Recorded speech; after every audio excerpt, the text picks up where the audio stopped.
Para muchos, la palabra etrusco suena a conjuro.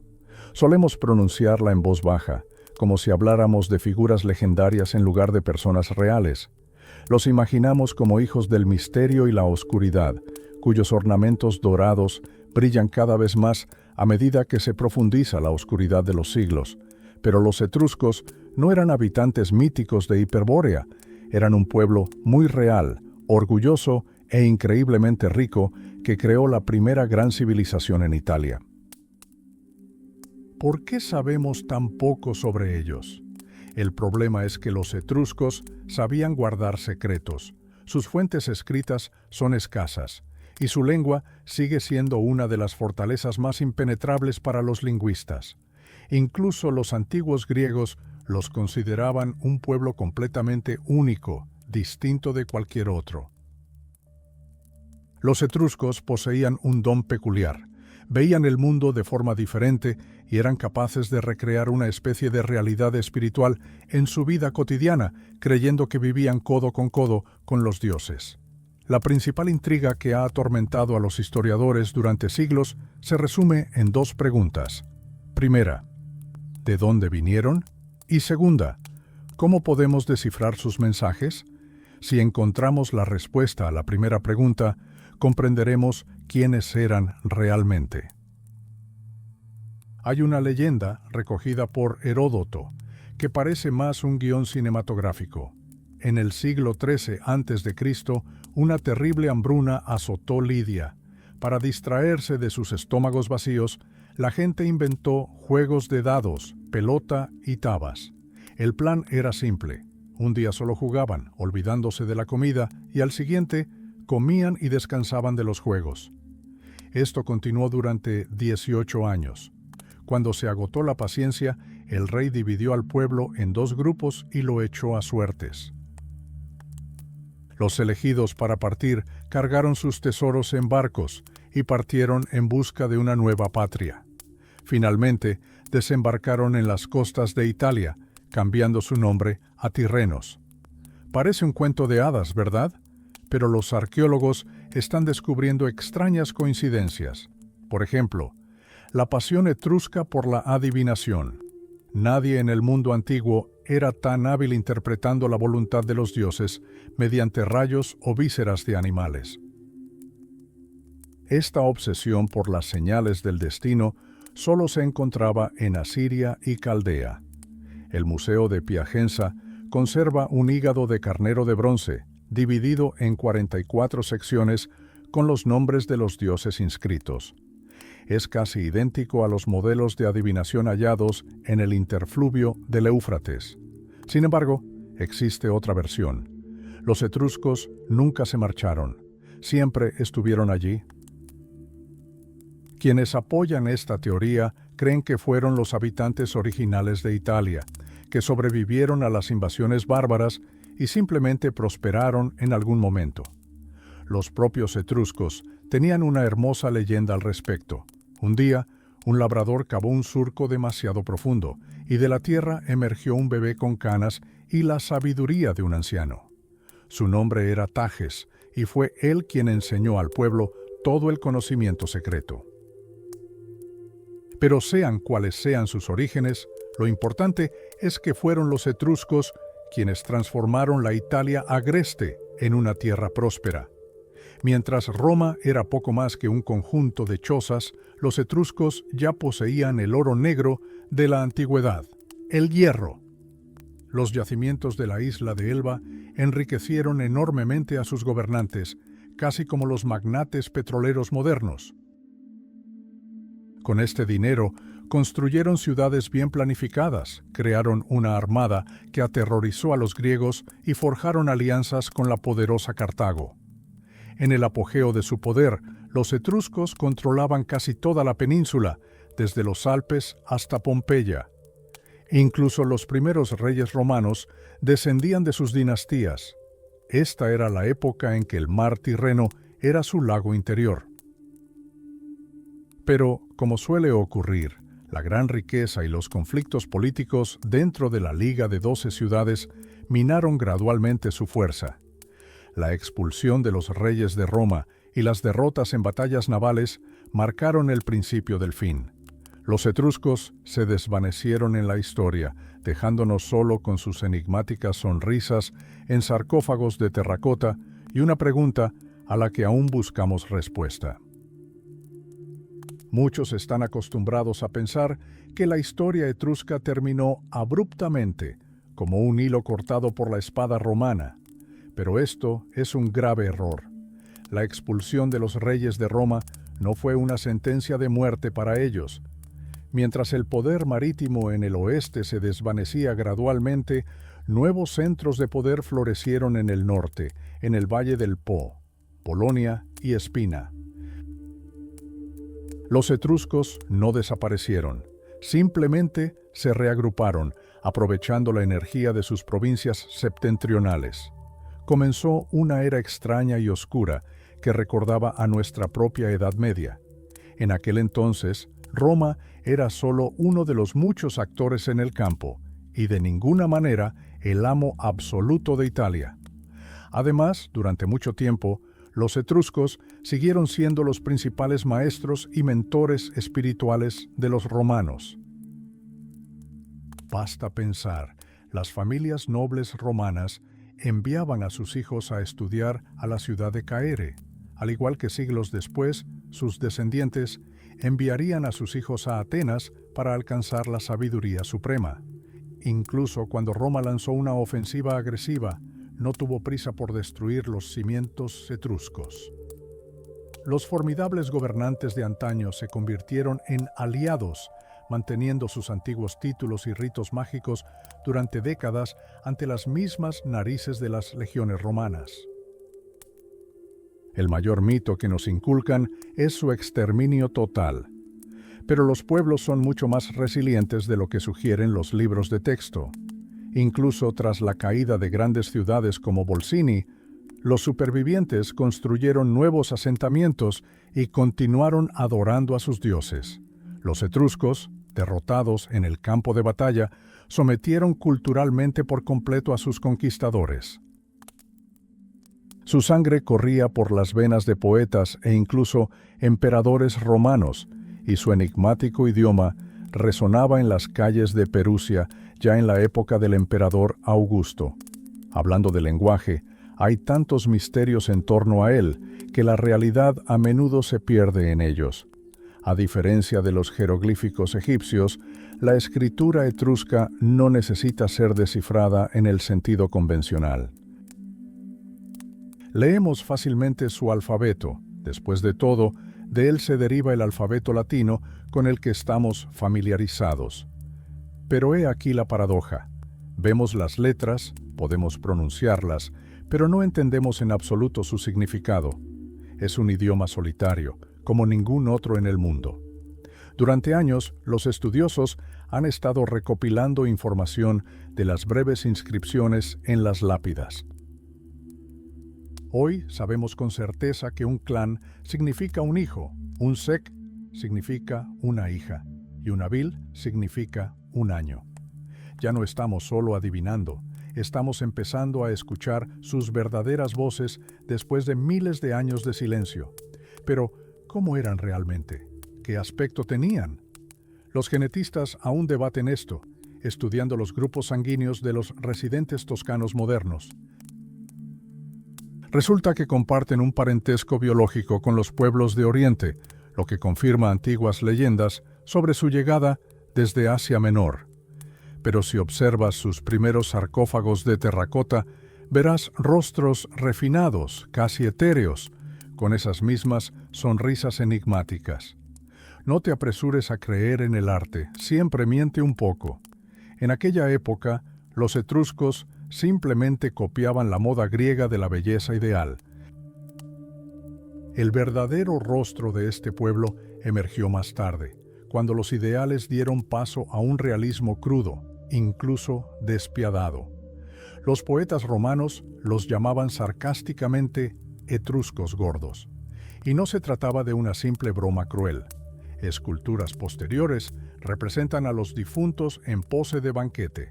Yacen apoyados sobre los codos, sosteniendo una copa en la mano, con enormes y prominentes barrigas. Con cierta honestidad cínica, los escultores hacían alarde de su carne flácida y papada. Esta era la imagen de una época de decadencia. Los aristócratas adinerados, privados de poder político y libertad, se entregaron al hedonismo, murieron bien alimentados y satisfechos, como si declararan al mundo: perdimos la guerra por el imperio, pero disfrutamos plenamente de esta vida. Entonces, ¿quiénes eran realmente grandes maestros de la civilización o simplemente glotones alegres cuyo mundo se desvaneció lentamente en la historia? La respuesta aún se esconde en sus tumbas, donde el antiguo y orgulloso etrusco aún se esconde bajo la apariencia de ciudadano romano. Mientras Roma se apretaba el cinturón y promulgaba duras leyes contra el lujo, sus vecinos, los etruscos, celebraban festines tan intensos que los ecos de sus juergas aún nos llegan 2000 años después. Mientras el severo Catón el censor confiscaba furiosamente los caballos de los jinetes demasiado pesados para montarlos, los etruscos se limitaban a sonreír con indulgencia. Catón bramaba por todo el foro: ¿de qué sirve el Estado a un cuerpo que consiste solo de vientre desde la garganta hasta la cintura? Los satíricos romanos se entregaban a los insultos, llamando a sus vecinos vientres insaciables que devoraban montañas de espárragos y esturión caro. Pero, ¿era esto cierto? ¿O simplemente una envidia ardiente hacia quienes sabían disfrutar de la vida? Para entender cómo eran realmente, basta con observar sus retratos. Los etruscos no intentaban aparentar más de lo que eran. Mientras que los griegos esculpían dioses ideales con cuerpos impecables, los etruscos exigían un realismo implacable a sus artistas. «Píntame con todas mis imperfecciones», parecían decir, y los artistas obedecían. En los laterales de las vasijas antiguas, en lugar de héroes míticos, vemos a ciudadanos comunes y corrientes que uno podría encontrar en el mercado: una mujer gruñona y descontenta, un atleta corpulento o un niño de mejillas regordetas. Un artista llegó a ser tan hábil pintando retratos de ancianas con pañuelos en la cabeza que los eruditos modernos lo apodaron el pintor de monjas. Al limpiar el polvo de siglos de estos rostros, emerge algo fantástico. Lo que emerge ante nosotros no son misteriosos alienígenas de Oriente, sino italianos típicos, de esos que aún hoy podemos encontrar en las calles de Florencia o en los pueblos toscanos. Los mismos rasgos faciales, la misma mirada. Incluso su estatura resulta familiar. El hombre promedio medía unos 164 centímetros y la mujer promedio 155. Curiosamente, eran precisamente estas mujeres de baja estatura quienes sujetaban a sus dominantes maridos. La famosa Tanaquil, que reinaba suprema sobre su marido, le llevaba una cabeza, y Tarquinius tenía que inclinarse literalmente para escuchar sus órdenes. Pero, ¿de dónde provenían los rumores de su increíble libertinaje? Aquí es donde entra en juego la prensa sensacionalista de la antigüedad. El historiador griego Teopompo, la lengua más virulenta del mundo antiguo, escribió sobre los etruscos que sonrojaron incluso a sus acostumbrados contemporáneos. Afirmaba que las mujeres etruscas hacían ejercicio desnudas junto a los hombres, bebían más que sus maridos, y que en este país todo era generalmente común, tanto esposas como hijos. Afirmaba que incluso los sirvientes con antorchas traían a los invitados a quien quisieran después de un banquete. Lo más probable es que esto fuera simplemente la venganza de los griegos por las batallas navales perdidas y su miedo a los piratas etruscos. Sin embargo, tras esta fachada de celebración perpetua y dulce farniente, se escondía una piedad oscura, casi morbosa. Los etruscos vivían en un mundo donde cada rayo y cada vuelo de un pájaro era un mensaje codificado de los dioses. Imaginen a un joven noble llamado Belsaties, En un fresco de su tumba se le ve paralizado por la profunda ansiedad, observando un pájaro en manos de un adivino enano.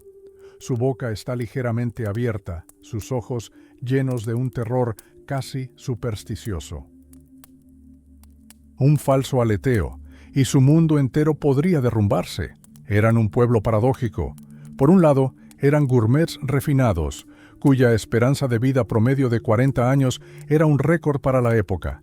Por otro, eran guerreros crueles, capaces de atar a un cautivo vivo a un cadáver en descomposición para que sufriera una muerte lenta y horrible.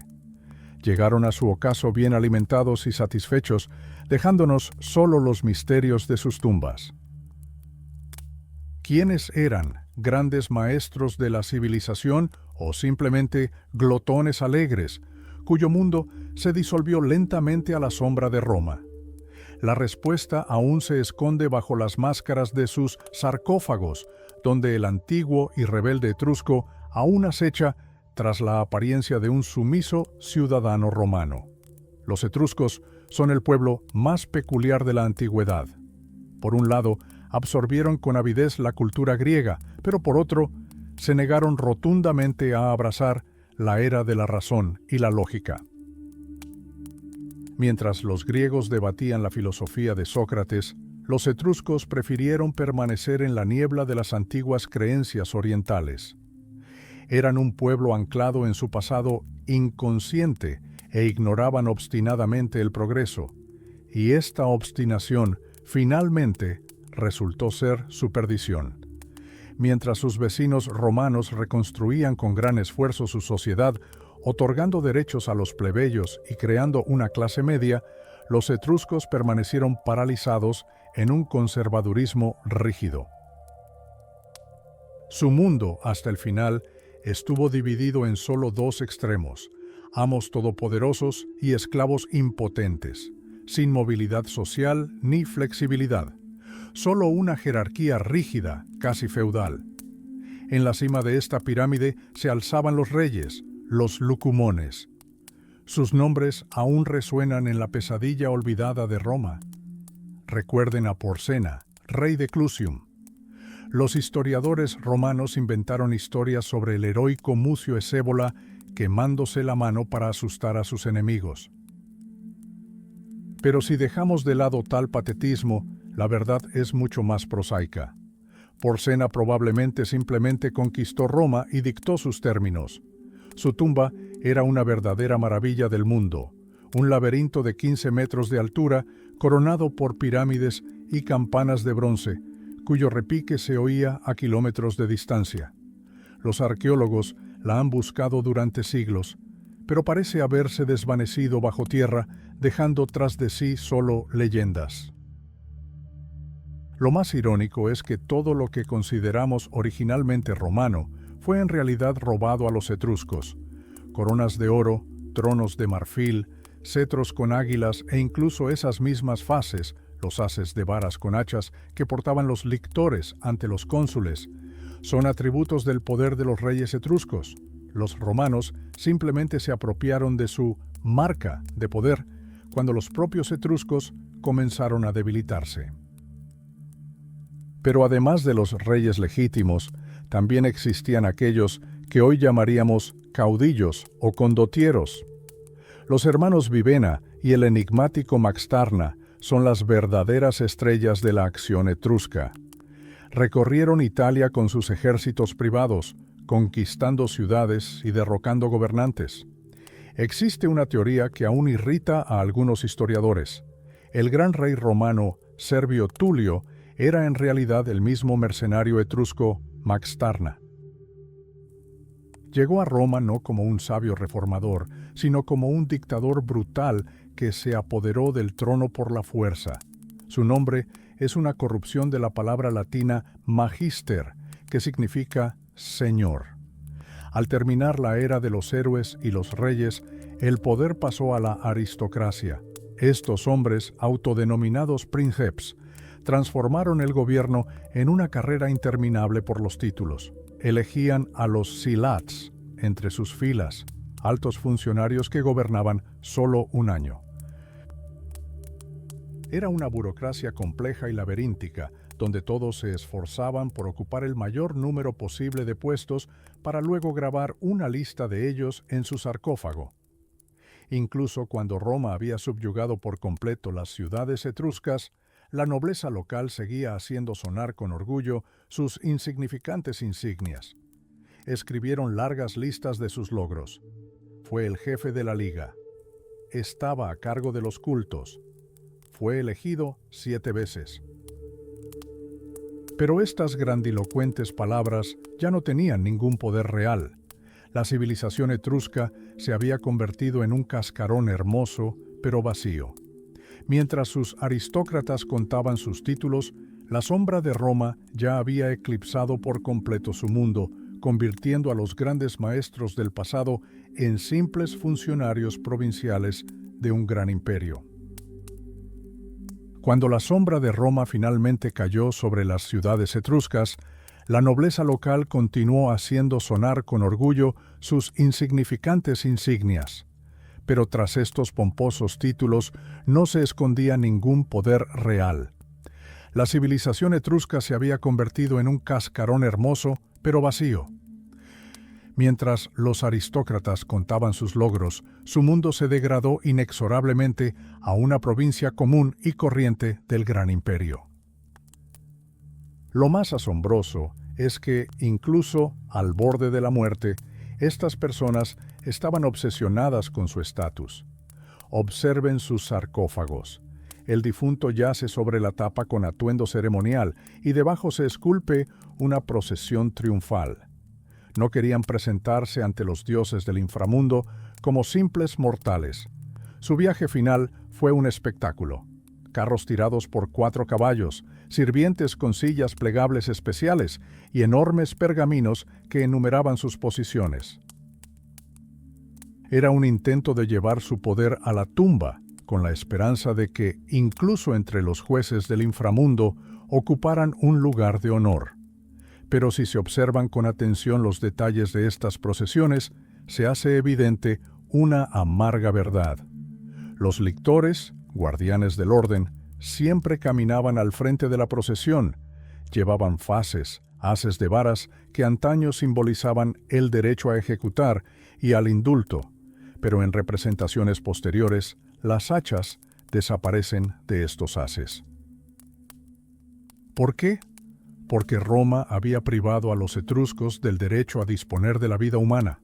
Los grandes gobernantes del pasado se transformaron en burócratas decorativos, cuyo poder terminaba donde comenzaban los intereses del legionario romano.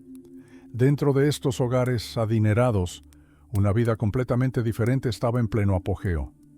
Los palacios etruscos estaban literalmente abarrotados de esclavos.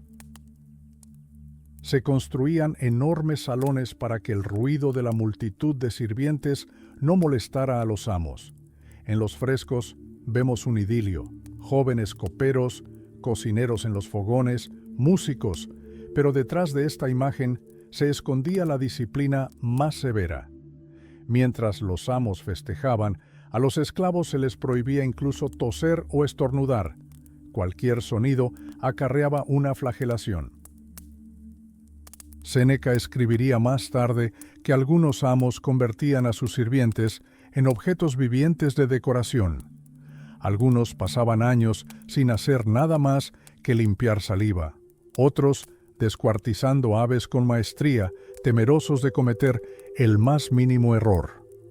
En el campo, la situación era aún más desalentadora. La tierra era cultivada por los llamados penesti. No eran solo esclavos, sino toda una clase de personas ligadas a la tierra. Técnicamente eran libres, pero vivían en tal miseria y pobreza que su condición apenas se diferenciaba de la del ganado, y quienes intentaban rebelarse se enfrentaban a las ergástulas toscanas, talleres prisión subterráneos. En estas minas y canteras, el tintineo de las cadenas nunca cesaba. Tal presión estaba destinada a provocar disturbios sociales. La catástrofe más notoria ocurrió en la ciudad de Volsini. La nobleza local se había sumido tanto en el lujo y la pereza que en la práctica cedió el control del Estado a sus libertos, y no tardaron en tomar el poder. Los antiguos esclavos irrumpieron en el Senado, tomaron el poder y comenzaron a imponer sus propias reglas, reescribieron testamentos, prohibieron a los amos reunirse e incluso instituyeron el derecho de la primera noche para las hijas de sus antiguos amos. Presas. Así terminó la historia de un pueblo que se aferró demasiado tiempo a las ataduras del poder, olvidando que la verdadera fuerza no reside en una corona de oro, sino en la unidad y el control del propio destino. Los etruscos se marcharon, dejándonos solo los rostros silenciosos en las tapas de los sarcófagos, aún con la mirada arrogante al vacío. Los etruscos desaparecieron, dejando solo la fría mirada de sus rostros de mármol en las tapas de sus sarcófagos. Pero si en ese y a su alrededor se aferraba su apellido. En aquellos tiempos, esta palabra no solo designaba a los parientes, sino a todo un grupo de esclavos y sirvientes que constituían la verdadera base de la sociedad. Solemos pensar en los esclavos como una masa sin rostro, pero las inscripciones etruscas nos permiten vislumbrar sus biografías personales. Tomemos como ejemplo a la familia Alfni. Para sobrevivir y prosperar en el nuevo mundo romano, el jefe de la casa Bel Alfni se transformó en Cayo Alfio. Se adaptó al sistema, pero en inscripciones secretas en sus urnas funerarias, aún susurra sobre sus orígenes, mencionando el nombre de su madre. Esta fue su silenciosa venganza contra el olvido. Su casa rebosaba de vida, griegos llamados Aquiles y Cleopatra, galos cautivos, cartagineses e incluso un judío llamado Akiba trabajaban allí. La Etruria de aquella época era un verdadero crisol de culturas, donde se entremezclaban los destinos de decenas de pueblos. Pero lo más interesante es la movilidad social. La esclavitud en Etruria no siempre fue un callejón sin salida. Un sirviente podía convertirse en liberto y luego en un hétera, un cliente honorable, casi un compañero de armas de su amo. La historia ha preservado hechos asombrosos. Antiguos esclavos a veces se casaban con mujeres nobles de familias antiguas. Para la Roma conservadora, tales uniones eran una vergüenza indeleble, pero para los etruscos eran una realidad normal. Un antiguo cautivo del mercado sirio podía entrar en la cripta familiar junto a los aristócratas. Sin embargo, había algo que realmente enfurecía y conmocionaba a los griegos y romanos. Era la condición de las mujeres etruscas. Mientras que las mujeres griegas y romanas estaban confinadas entre las cuatro paredes de los gineceos, las etruscas llevaban una vida social activa. Tenían sus propios nombres, Ramta, Tanaquil, Belia, y no eran meras sombras de sus maridos. Imaginen la conmoción de un antiguo turista. En un banquete ruidoso, una noble se recuesta en un diván junto a hombres, bebe vino y participa con igualdad en debates políticos. Los autores griegos escupieron indignados, calificando esto de colmo del libertinaje. No podían comprender que ante ellos se encontraba la máxima expresión de la libertad. En Etruria las opiniones de las mujeres eran respetadas, eran el centro de atención y no se mostraban tímidas entre la multitud. Los etruscos creían que la verdadera fuerza de una familia residía en la unidad y el respeto mutuo, no en tabúes rígidos. Incluso cuando su cultura se disolvió definitivamente en Roma, esta sed de vida y el reconocimiento de la dignidad humana permanecieron inamovibles. Ya no están, pero sus rostros altivos y serenos aún nos miran desde el fondo del tiempo, recordándonos que la verdadera historia no la escriben solo los vencedores, sino también quienes lograron preservar su identidad incluso encadenados. Mientras el resto del mundo antiguo confinaba a sus esposas en sus hogares, Las mujeres etruscas disfrutaban de la vida al máximo. Basta pensar, en los antiguos frescos del siglo V no las vemos junto a la rueca, sino en las gradas. Bellezas rubias con pesadas capas bordadas se sientan en un estrado y juzgan oficialmente combates de boxeo y carreras de carros. Mientras tanto, en Grecia, en esa misma Olimpia, solo una mujer podía entrar al estadio, la sacerdotisa de Deméter. A todas las demás se les prohibía la entrada bajo pena de muerte. Naturalmente, sus vecinos romanos vieron esto con horror y difundieron viles chismes sobre el libertinaje de las mujeres etruscas. Para Roma, la esposa ideal era una sombra de su marido. La historia registra un ejemplo elocuente. Durante un prolongado asedio, los príncipes romanos decidieron poner a prueba a sus esposas, montaron a caballo y entraron en sus hogares sin previo aviso. ¿Qué vieron? A una mujer romana, Lucrecia, hilando lana humildemente en plena noche, rodeada de sus doncellas. Mientras tanto, las esposas etruscas celebraban un suntuoso banquete, bebiendo y divirtiéndose en compañía de jóvenes. Para el historiador romano, esto era un choque entre la virtud y el vicio. Pero en realidad, era un choque entre dos civilizaciones. Los etruscos no veían sentido en convertir a las mujeres en esclavas domésticas. Pero no te apresures a creer los chismes romanos sobre la virtud fácil. Estas mujeres ejercían un poder que ni siquiera las mujeres griegas contemporáneas podían soñar. Los etruscos eran verdaderos hacedores de reyes. Tomemos como ejemplo a la legendaria Tanaquil. Cuando su esposo fue perseguido en su ciudad natal por su origen, no derramó lágrimas. Simplemente dijo, «Nos vamos a Roma». Fue ella quien avistó el águila en el cielo y convenció a su esposo de que se convertiría en rey. Fue su estratega, su profetisa y su principal apoyo. Y cuando él murió, fue Tanaquil, con una voluntad de hierro, quien colocó al siguiente gobernante en el trono, ignorando a sus propios hijos. Los romanos intentaron reescribir esta historia, transformando a las poderosas reinas etruscas en humildes amas de casa. Incluso exhibieron el uso de Tanaquili en uno de los templos para mostrar, «Mira, ella también hilaba lana». Pero los hechos cuentan otra historia. La sociedad etrusca tenía un concepto que escandalizó a los hombres romanos, el coraje femenino.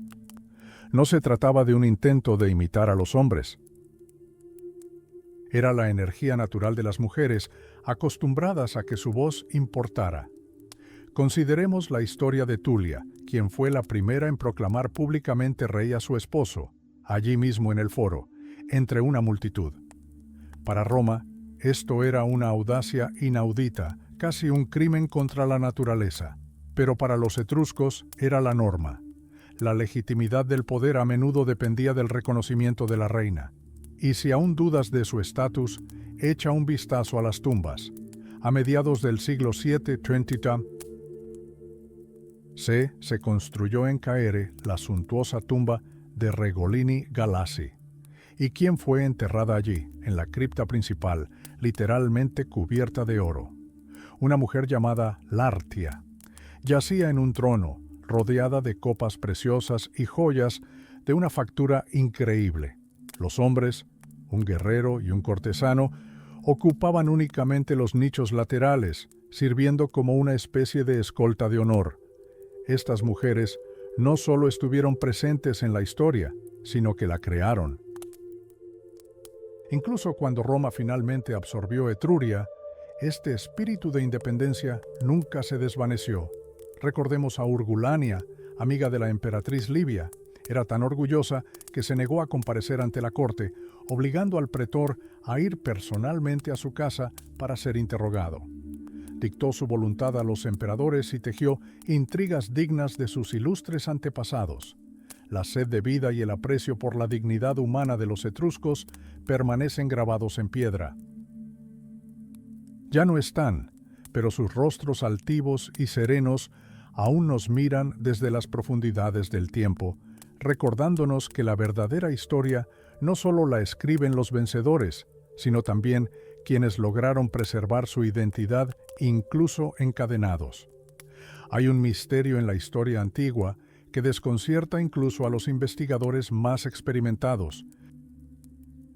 Imaginen a una mujer tan orgullosa que se niega a comparecer ante el tribunal, obligando a un funcionario de alto rango, el pretor, a ir a su casa para ser interrogado. Ella dicta su voluntad a los emperadores y teje intrigas dignas de grandes reyes. Este no es un escenario para una serie de televisión moderna, sino la realidad de la sociedad etrusca. Mientras que en la vecina Grecia, las mujeres estaban confinadas entre 4 paredes y ni siquiera se atrevían a poner su nombre en los platos, en Etruria, las mujeres poseían fortunas y dictaban la moda. Eche un vistazo a los hallazgos de las famosas tumbas de Regolini Galassi y Bernardini. Allí se descubrieron copas y cuencos de plata con los nombres de Larcia y Vetusa. No son simples inscripciones, son declaraciones de propiedad. En la tumba de los vasos griegos, los arqueólogos encontraron piezas del gran maestro Nicóstenes con la inscripción «Pertenezco a Culni». Esta mujer no solo poseía objetos caros, sino que poseía un gusto impecable. Seleccionó ánforas gemelas de igual altura para decorar simétricamente su hogar y más tarde su lugar de descanso final. Mientras los hombres surcaban los mares y libraban sangrientas batallas, fueron las mujeres quienes se convirtieron en portadoras de la alta cultura y la ilustración helénica. Pero lo más sorprendente se revela al observar la propia disposición del entierro. Los arqueólogos han observado un patrón extraño y casi sagrado. En las tumbas familiares, los hombres siempre yacían a la izquierda sobre lechos de piedra abiertos. Las mujeres, a la derecha, no solo sobre un lecho, sino dentro de un enorme sarcófago que se asemejaba a una pequeña casa con tejado a 2 aguas. ¿A qué se debía esta diferencia?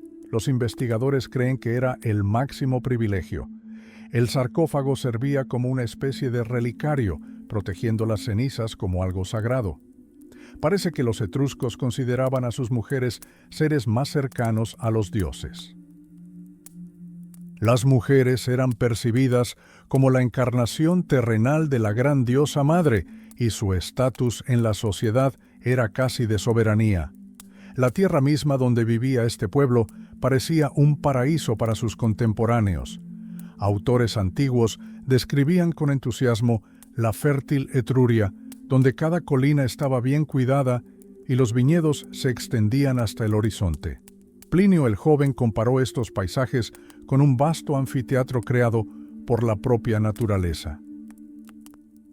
Allí se encontraban densos bosques repletos de caza y campos fértiles que producían cosechas tan abundantes que, según la leyenda, esta abundancia acabó por ablandar a la orgullosa gente.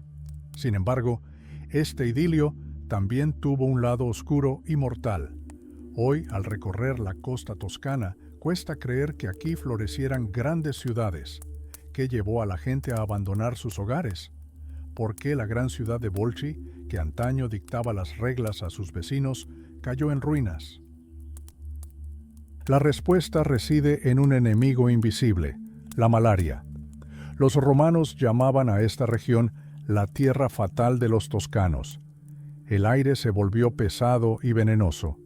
Incluso existe una teoría irónica según la cual el virus fue traído por aquellos primeros colonos de Oriente y durante siglos la enfermedad minó la fuerza de la civilización. Las ciudades se vaciaron, los puertos se llenaron de arena y en lugar de los antaño bulliciosos foros, los pastores comenzaron a pastar sus rebaños entre murallas abandonadas. Los etruscos ya no están, pero sus rostros arrogantes y serenos aún nos miran desde el fondo de los siglos, recordándonos que la verdadera historia no solo la escriben los vencedores, sino también aquellos que lograron preservar su identidad incluso en las cadenas del olvido. Pero, ¿por qué los misteriosos extraterrestres de Oriente no abandonaron de inmediato estas costas venenosas? La respuesta es simple y a la vez asombrosa. Poseían una energía que hoy subestimamos. Los etruscos no solo sobrevivieron, sino que literalmente remodelaron el paisaje para adaptarlo a sus necesidades.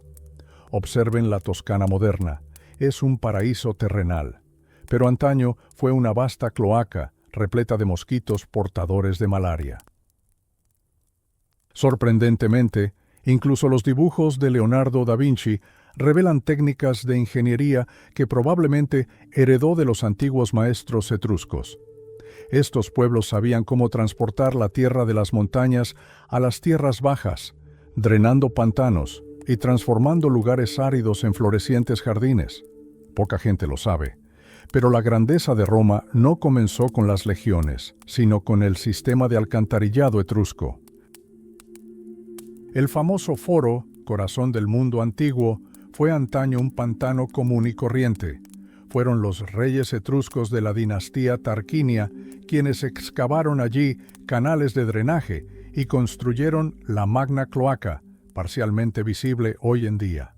Sin su tecnología, Roma no habría sido más que un conjunto de chozas en colinas azotadas por la peste. Los etruscos creían que el control del agua era una tarea sagrada. Su religión incluía estrictos rituales para drenar el exceso de agua, y en Etruria se buscaban los mejores buscadores de agua de toda Italia. Sabían localizar ríos subterráneos mediante sutiles señales en la hierba y perforar pozos artesianos mucho antes de que esto se convirtiera en la norma mundial. Pero todo tiene un precio. En cuanto su civilización empezó a debilitarse debido a las guerras y los canales de drenaje se obstruyeron con lodo, la naturaleza inmediatamente les pasó factura. Un canal abandonado se vuelve aún más peligroso que un pantano. La malaria, que habían mantenido a raya durante siglos, regresó y literalmente diezmó a la población, sentando las bases para su declive final. Al mismo tiempo, los etruscos estaban literalmente obsesionados con el orden y la propiedad privada. Para ellos, los límites de los campos no eran simples líneas en el suelo, sino la voluntad del dios supremo, Tinus. Había una profecía funesta. Cualquiera que se atreviera a mover en secreto un hito fronterizo sería condenado para siempre. Este deseo de delimitar claramente cada parcela de tierra e inscribirla en un registro catastral fue adoptado posteriormente por los romanos y con ellos por todo el mundo moderno. ¿Qué comían y bebían en estas tierras recuperadas? Sus campos producían cosechas tan abundantes que asombraban a sus vecinos. El trigo etrusco producía una harina tan blanca que el poeta Ovidio, en broma, aconsejaba a las damas que la usaran como polvos faciales. ¿Y sus vinos? Los etruscos adoraban las dulces variedades de moscatel, que mareaban a los invitados en sus famosos festines. Un dato curioso, aunque hoy en día la Toscana se asocia con el aceite de oliva, los antiguos etruscos no producían casi nada. Preferían importar aceite de élite del Ática en elegantes ánforas que hoy se encuentran por miles. Sus jardines parecían un paraíso oriental. Granados, palmeras y laureles se alzaban junto a robles autóctonos. Pero había un lado oscuro, la llamada flora infernal. Los arúspices, adivinos etruscos, vigilaban atentamente las zarzas, helechos y perales silvestres. Si estos arbustos espinosos comenzaban a crecer de forma silvestre, se consideraba una señal de desastre inminente. Y como ha demostrado la historia, tenían razón. Cuando los arados y azadas de hierro que hoy acumulan polvo en las vitrinas de los museos ya no pudieron con el bosque agreste, la era de los etruscos llegó a su fin. Murieron, dejándonos solo su tecnología y los rostros enigmáticos y serenos que nos miran desde las profundidades del tiempo.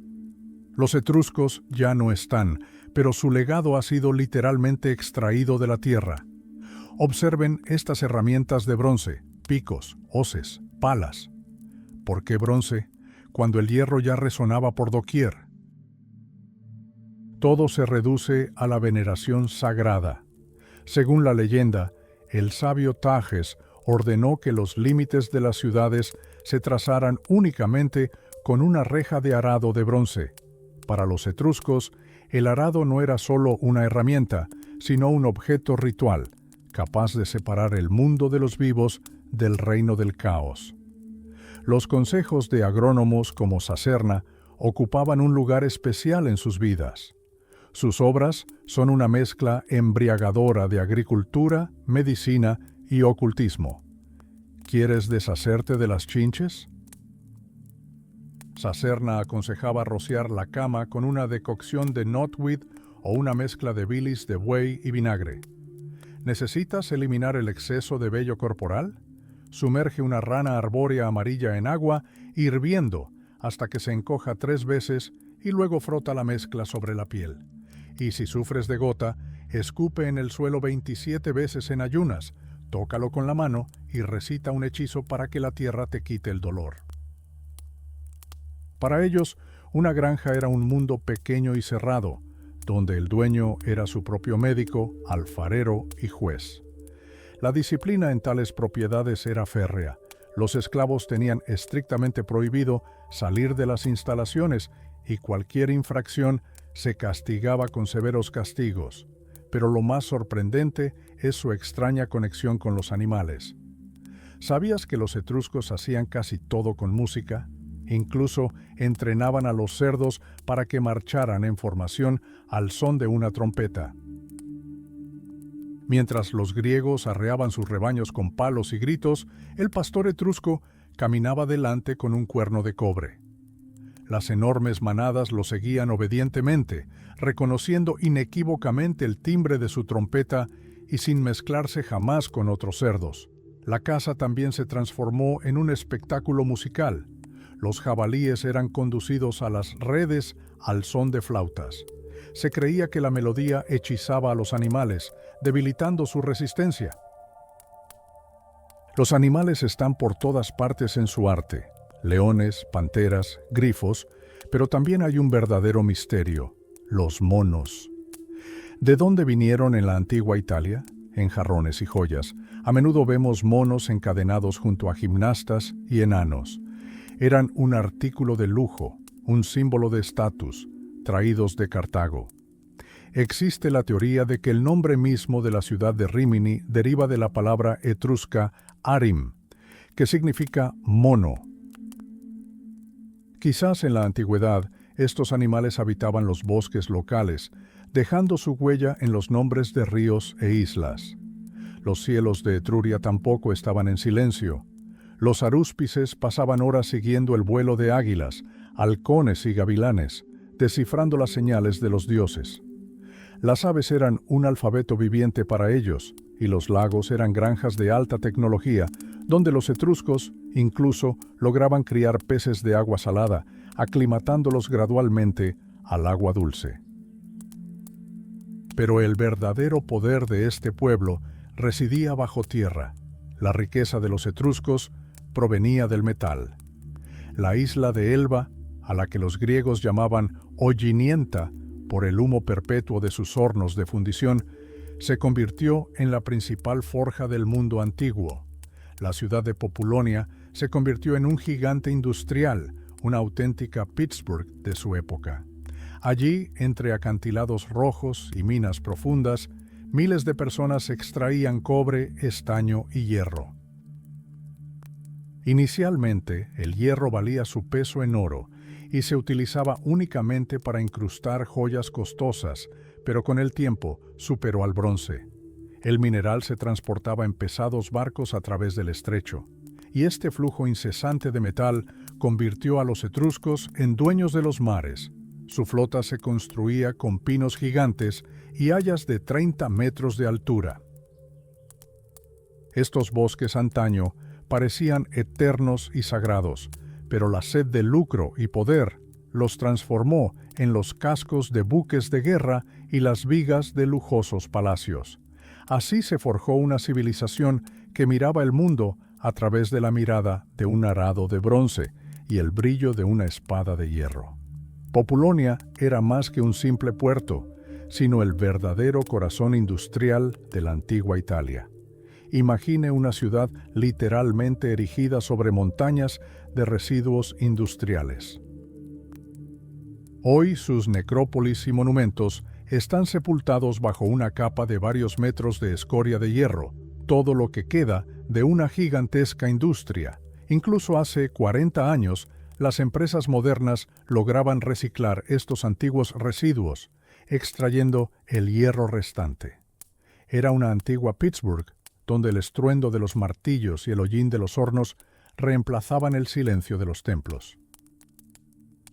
La ciudad llevaba el nombre del dios de la fertilidad Fufluns, pero con el tiempo, Vulcano se convirtió en su verdadero amo. Cuando el general romano Escipión reunía recursos para la guerra en el año 205 a.C., exigió grano o telas a otras ciudades. De Populonia solo necesitaba una cosa: hierro. La tecnología de aquella época es asombrosa por su fuerza bruta. En la isla de Elba, el mineral se trituraba y se cocía en hornos, convirtiéndolo en enormes esponjas de hierro. Estos lingotes porosos se transportaban a Puteoli, donde un ejército de artesanos los forjaba para fabricar desde afiladas guadañas hasta espadas utilizadas para conquistar el mundo. Pero Populonia decayó gradualmente. Sus hornos aún humeaban en tiempos de Estrabón, pero su antigua gloria había desaparecido. Pasarían 4 siglos, y el viajero casual solo vería muros derrumbados y techos sepultados bajo escombros. Los vientos de la historia habían dejado de impulsar las velas de esta capital industrial. Pero, ¿cómo se desplazaba toda esta riqueza por el país? Las carreteras eran el sistema nervioso de Etruria. Con la llegada de los romanos, remodelaron el mapa para adaptarlo a sus necesidades. Sus famosas carreteras, la Aurelia y la Casia, se construyeron como flechas rectas para que las legiones pudieran sofocar cualquier rebelión lo antes posible. Los romanos ignoraron los antiguos centros comerciales, lo que provocó que muchas ciudades prósperas se convirtieran en zonas atrasadas. Los caminos etruscos eran diferentes. No eran losas lisas, sino profundos cañones excavados directamente en la roca. Las ruedas de pesados carros dedicaron décadas a labrar profundos surcos en la piedra y los ingenieros excavaron el camino 15 metros en el suelo para evitar subidas empinadas. Era un laberinto caótico pero vibrante, que reflejaba el carácter de un pueblo que no reconocía un centro único. En estos caminos se podía encontrar de todo, desde lujosos carros de guerra, relucientes de bronce, hasta modestos carros cubiertos, los carpentums. Fue precisamente en uno de estos carros que el futuro rey Tarquino entró en Roma. Curiosamente, estos carros se convirtieron en un símbolo de la lucha por el estatus. Las matronas romanas lucharon durante años por el derecho a viajar en sociedad sobre ruedas, como lo hacían las mujeres etruscas libres. Los conservadores en Roma se indignaron, considerándolo el colmo de la desvergüenza, pero al final prevalecieron la comodidad y el prestigio. Los etruscos eran genios del urbanismo. Para ellos, una ciudad no era un conjunto aleatorio de edificios, era un ser vivo, nacido mediante un ritual sagrado. El fundador de la ciudad, con la cabeza cubierta por una toga, dibujaba el primer surco con un arado, marcando los límites. Donde se colocarían las puertas, se alzaba el arado, creando así un espacio sagrado, donde no se permitía construir ni arar. En su interior se encuentra un estricto damero de calles, 3 templos principales, 3 plazas y barrios claramente definidos. Y aunque el paisaje toscano, con sus acantilados y rocas, a menudo se resistía a este orden, los etruscos se esforzaron por subyugar la naturaleza para sus propios fines. Marzabotto es un ejemplo perfecto. La ciudad, destruida por los galos, ha sobrevivido para nosotros como un plano congelado en el tiempo. Ángulos rectos, terrazas de templos y la geometría precisa de una vida truncada en la cúspide de su desarrollo. Esta era una civilización que valoraba el metal, el orden y los rituales sagrados. ¿Te has preguntado alguna vez por qué Roma alcanzó tal grandeza? La respuesta podría estar en las ciudades que desaparecieron antes de su apogeo. Imagina un lugar con calles más anchas que las de la Roma imperial y un sistema de alcantarillado más eficiente que el de Pompeya. Esto es Marzabotto, una visión congelada en el tiempo de un mundo ideal. Aquí, los arqueólogos han descubierto algo increíble. 2 ejes centrales de la ciudad, cada uno de 15 metros de ancho. Para su época, era una auténtica autopista. Calzadas, aceras de 3 metros de ancho y zanjas de drenaje pluvial. Los etruscos construyeron durante siglos, sometiendo el duro paisaje toscano a su voluntad. Pero aquí está lo curioso. Tras estas grandiosas fachadas y amplias avenidas, se escondía una vida completamente distinta. En los barrios se apiñaban tiendas y talleres llenos de escoria de hierro. Parece que los fundadores de la ciudad imaginaron un futuro prometedor que nunca se materializó. La ciudad ni siquiera dejó su nombre real, solo la conocemos como Marzabotto. Sin embargo, en sus tumbas se encontraron oro y exquisito mármol de Paros. ¿De dónde provenía tanto lujo en una ciudad de provincias? Todo se reduce a las conexiones. A tan solo 80 kilómetros se encontraba Espina, la Venecia del mundo antiguo. Era el puerto más rico del Adriático, construido justo en medio de las lagunas de la desembocadura del río Po. En 1956, la fotografía aérea reveló algo asombroso. Bajo una capa de limo se vislumbraban con claridad los contornos de una ciudad lagunar con un gran canal de 30 metros de longitud. Etruscos, griegos y vénetos convivían aquí. Era un centro de comercio global. Aquí se transportaba ámbar del Báltico, estaño de islas lejanas y trigo de los campos locales. Los barcos atenienses descargaban aquí miles de magníficos jarrones, que hoy en día son el orgullo de los mejores museos del mundo. Curiosamente, los etruscos valoraban el espacio personal mucho más que sus vecinos. Los historiadores antiguos observaron con sorpresa que, en Etruria, incluso las personas de escasos recursos tenían sus propias casas. Mientras Roma se construía con hormigueros humanos de varios pisos, las llamadas insulae, donde los toros podían subir accidentalmente al 4º piso y los residentes se apiñaban en diminutas habitaciones, los etruscos se adherían al principio, una familia, un hogar. Eran una civilización que aborrecía el hacinamiento. ¿Pero cuánta gente vivía en estas vastas ciudades? Los cálculos son delicados, pero las necrópolis de Caere ofrecen una pista. Imaginemos un cementerio de 400 hectáreas ocupado durante 6 siglos y medio. Si calculamos la densidad de enterramientos, resulta que la población de la ciudad rondaba los 25.000 habitantes. Para el mundo antiguo, era una auténtica metrópolis. Para comprender cómo eran sus hogares, debemos adentrarnos en las ciudades de los muertos. Los etruscos construían tumbas como réplicas exactas de sus hogares. En Caere se encuentra la tumba de la cabaña, de mediados del siglo VII a.C. En su interior se conserva un techo de paja de imitación y portales que reproducen con precisión las viviendas rurales de la época. Gradualmente, estas cabañas se transformaron en palacios de piedra con hileras de habitaciones y una arquitectura compleja. Al observar estas ordenadas hileras de fachadas en las necrópolis, vemos un reflejo de las calles reales por las que antaño transitaban los vivos.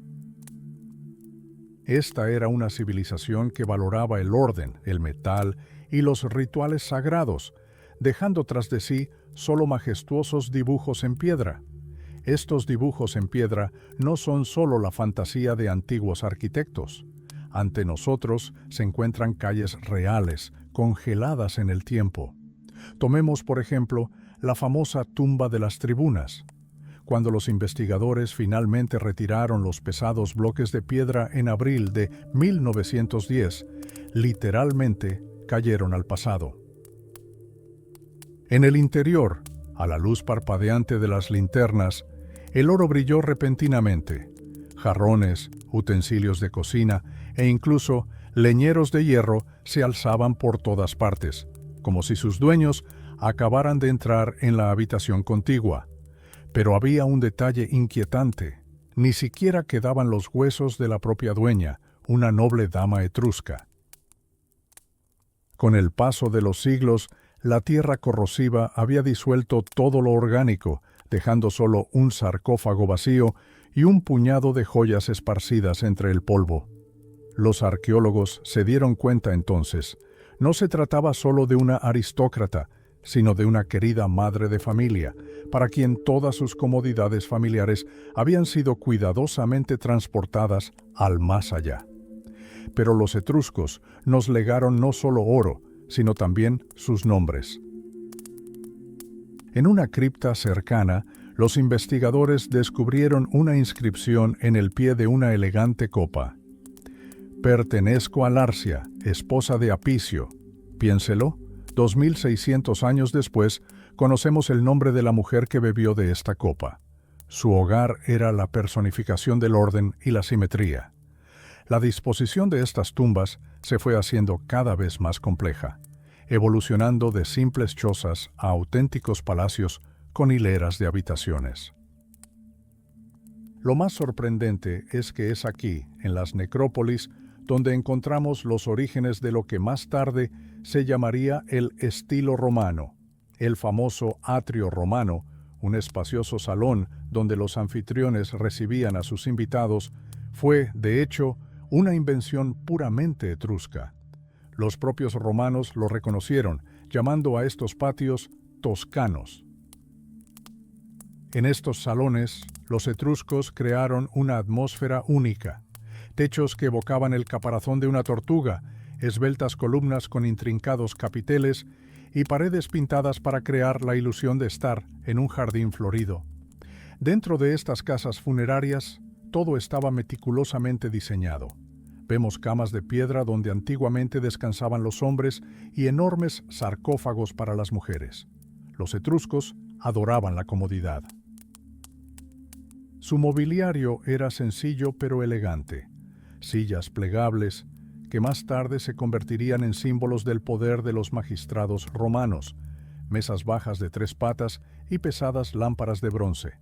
Las sillas de mimbre con respaldo alto ocupaban un lugar especial, se usaban para sentar a los invitados de honor o para guardar urnas rituales.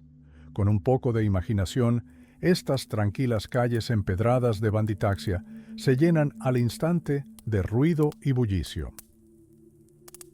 Vemos a los esclavos corriendo, oímos el crujir de las carretas y el sonido de las trompetas llamando a la gente a la feria. Matronas nobles con ropas caras pasean por las elegantes fachadas, y los comerciantes exhiben la mejor cerámica griega. La civilización etrusca conocía el valor del lujo y la armonía. Construyeron sus ciudades según un plan lineal, buscando someter la naturaleza salvaje a un orden perfecto. Pero el tiempo es implacable. Hacia el siglo V a.C., las opulentas tumbas familiares dan paso a estructuras más modestas. Comienza una época de cambio, anunciando el declive de una gran cultura y el nacimiento de un nuevo imperio.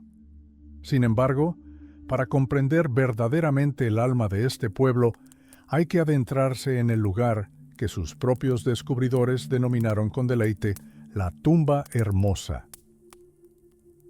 Hoy en día se conoce como la tumba de los relieves, y es allí donde se representa la vida de los etruscos con una precisión tan aterradora que parece como si la línea entre el mundo de los vivos y el de los muertos se hubiera borrado por completo. Observa estas paredes. Todo lo necesario para una vida cómoda y digna está colgado de clavos, pero al tocarlos sientes la fría piedra. No son de verdad, sino de yeso, pintado en suaves tonos rosa, azul y rojo. Ante nosotros no solo hay una cripta, sino la vida de la familia Matuna congelada en el tiempo. Nos encontramos en una tumba del siglo III a.C. Consta de una sola cámara, con el techo sostenido por imponentes pilares y nichos excavados en las paredes. Hay 13 en total para los miembros más respetados de la familia. El resto, unos 30, estaban colocados directamente en el suelo en compartimentos sencillos. Este sitio pertenece a la familia Matuna. Con el tiempo, bajo la influencia romana, su nombre cambiaría a Maduius y posteriormente evolucionaría al familiar Matonius. Podemos rastrear su genealogía a través de inscripciones, pero el principal misterio reside en los detalles del interior. Justo en el centro de la pared del fondo hay una alcoba que parece el dormitorio de una joven. Una cama tallada, 2 almohadas suaves esperan a su dueña, e incluso un par de sandalias cuidadosamente dejadas sobre un taburete.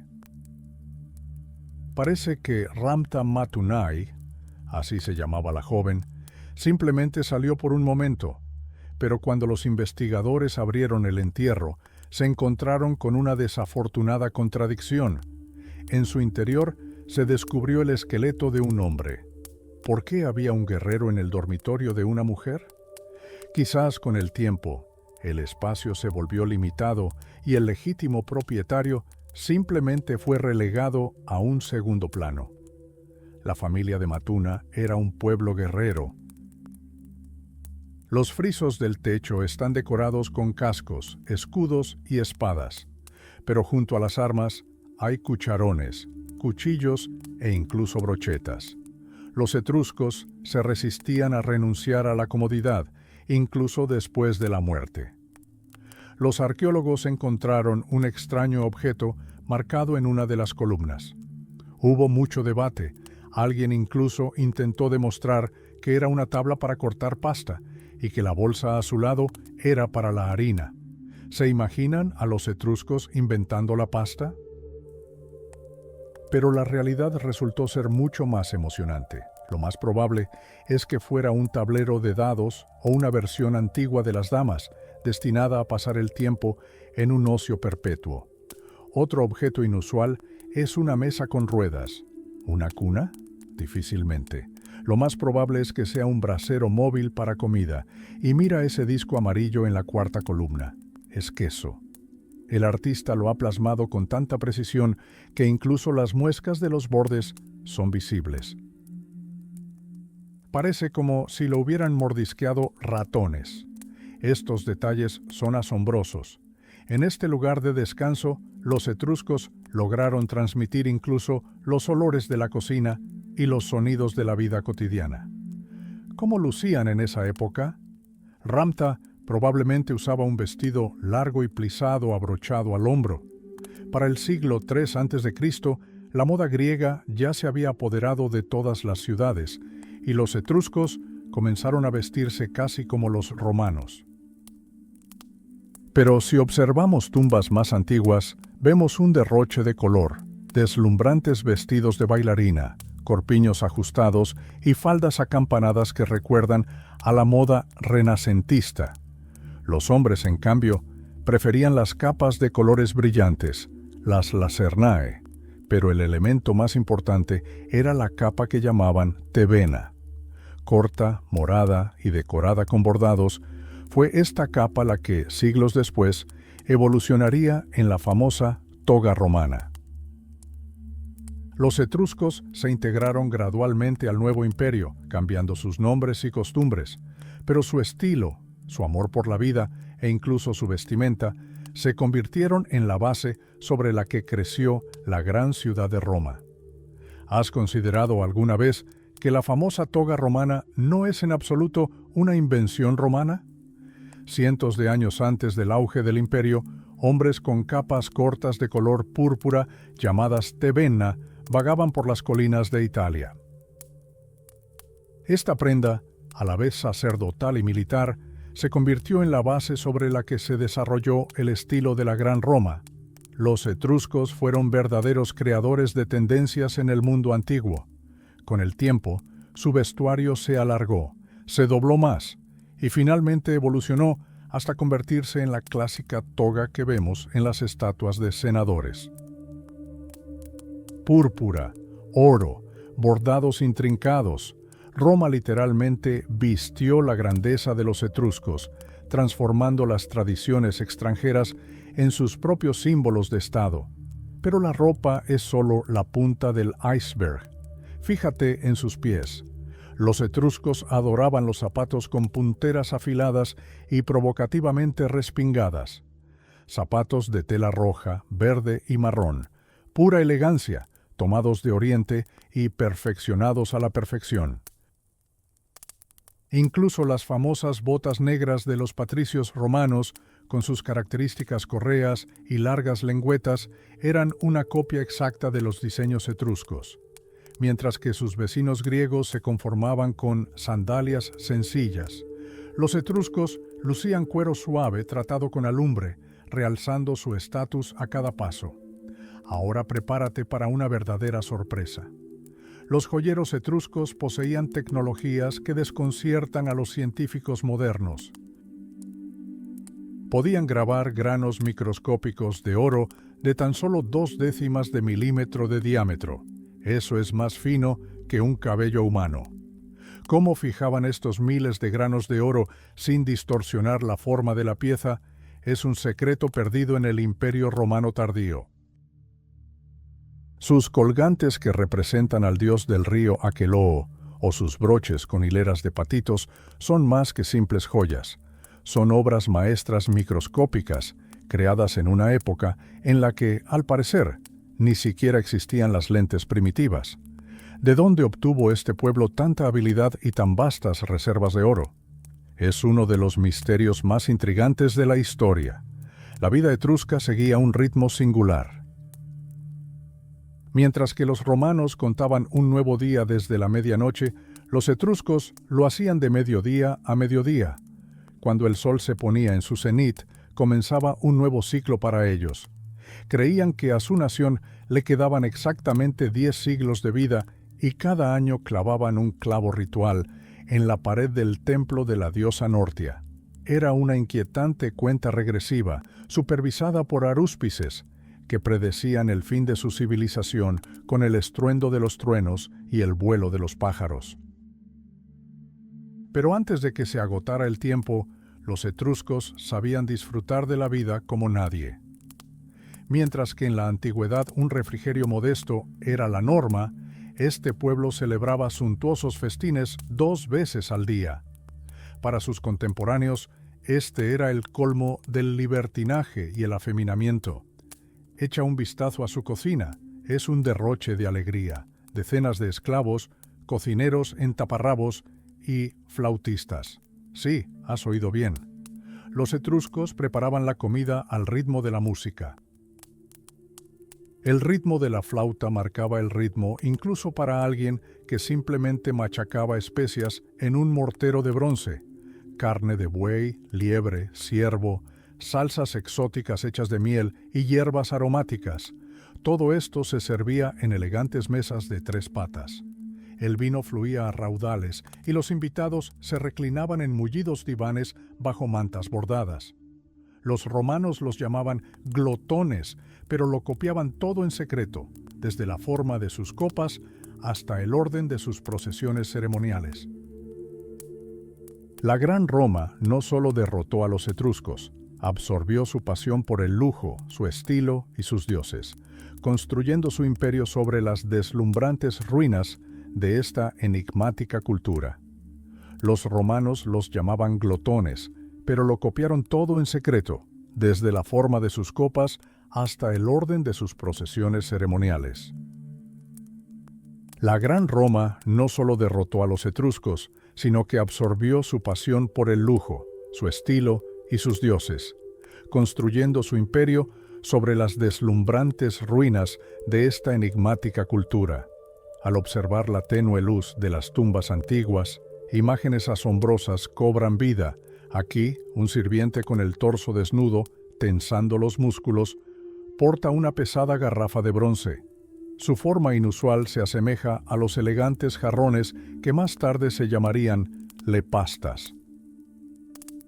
Este joven es solo una pequeña parte de un grandioso mecanismo de placer. Los etruscos transformaron una comida común en un verdadero culto, pero lo que realmente conmocionó al mundo antiguo fue el papel de la mujer. En la Atenas de aquella época, una esposa legal solo podía sentarse modestamente a los pies de su marido y solo las cortesanas asistían a los banquetes. En Etruria, las cosas eran diferentes. Aquí, en opulentos divanes cubiertos con mantas bordadas de lana milesia, un hombre y una mujer se reclinaban como iguales. Eran esposos legales. En los frescos, vemos a una esposa tocando tiernamente el hombro de su marido u ofreciéndole una fruta madura. Sus gestos transmiten no solo pasión, sino también profundo afecto. En la tumba de los leopardos, los jóvenes invitados coquetean con desenfreno, intercambian anillos y sonríen al son de las flautas. Era una atmósfera de eterna celebración, donde cada momento está impregnado de deseo y el esplendor de la vida. Las mesas etruscas rebosaban plata. Los filósofos de la época describían montañas de vajillas preciosas, cuencos dorados, ánforas cinceladas y copas que costaban fortunas. Más tarde, cuando Roma absorbió estas tierras, impuso leyes estrictas contra el lujo, prohibiendo a la nobleza exhibir plata en exceso en los banquetes. Pero ya era demasiado tarde. El virus del esplendor etrusco había calado hondo en el torrente sanguíneo romano. Lo más sorprendente es la actitud de los etruscos hacia la música. No solo acompañaba sus vidas, sino que las controlaba. Mientras que los griegos veían la música como un alimento para el alma, los etruscos la llevaron al extremo. Todo lo hacían al son de la flauta doble: preparar salsas, amasar pan, azotar esclavos e incluso pelear a puñetazos. El ruido urbano de Etruria no son los gritos de los comerciantes, sino una melodía interminable. Incluso existía la creencia de que los etruscos cazaban con música. El cazador tendía sus redes y el flautista comenzaba a tocar las melodías más tiernas. Se creía que ciervos y jabalíes, hechizados por los sonidos, salían de la espesura por sí solos, olvidando el miedo y a sus crías, y caían dócilmente en las trampas, víctimas de su propio amor por la belleza. La flauta era su instrumento principal. Los romanos estaban tan acostumbrados a los músicos etruscos que ningún sacrificio se realizaba sin ellos. En una ocasión, cuando a los flautistas se les prohibió festejar en el Capitolio, organizaron una verdadera huelga y abandonaron la ciudad. El Senado se vio obligado a recurrir a artimañas, emborrachando a los músicos y llevándolos de vuelta en carretas. Tan dependiente era Roma de estos sonidos. Incluso las renombradas tradiciones militares y danzas sagradas de Roma tienen raíces etruscas. La danza de los Salii, con sus saltos y golpes de escudo, los ballets ecuestres que más tarde se llamarían los Juegos Troyanos, todo esto nació aquí, en Etruria, mucho antes de que se colocara la primera piedra de Roma. Los etruscos sabían cómo transformar la muerte en un triunfo de la vida, organizando juegos atléticos y carreras de carros en los funerales. Crearon un mundo donde la línea entre el éxtasis religioso y el entretenimiento secular era casi invisible, y aunque sus ciudades cayeron, este ritmo, el ritmo de la flauta, el brillo de la púrpura y el tintineo de la plata, se convirtió en la base de toda la civilización occidental. Etruria era un lugar donde la muerte se transformaba en el triunfo de la vida, y la línea entre el éxtasis religioso y el espectáculo secular prácticamente se borraba. Observen estas antiguas vasijas y muros de las tumbas. Silenos y Ménades los recorren en una danza frenética. No se trata de un simple movimiento caótico, sino de un auténtico ballet de rapto. Primero, una invitación juguetona, luego pasos paralelos en un abrazo, y al final, donde una Ménade se encuentra sobre el hombro de un sileno triunfante. Este ritmo era tan contagioso que ni siquiera la severa Roma pudo resistirse. Al concluir las solemnes ceremonias del Circo Máximo, bufones con túnicas peludas y pieles de cabra entraban en la arena, imitando fielmente las danzas etruscas. De la palabra etrusca hister deriva el latín histrión, que nos da el concepto mismo de actuación. Pero los etruscos amaban mucho más que bailar. Fueron los maestros de Roma en lo que hoy llamamos deportes de élite, ya en el siglo VII h. C. El rey Tarquinio el Viejo introdujo en Roma juegos importados de Etruria, carreras de caballos y combates de boxeo.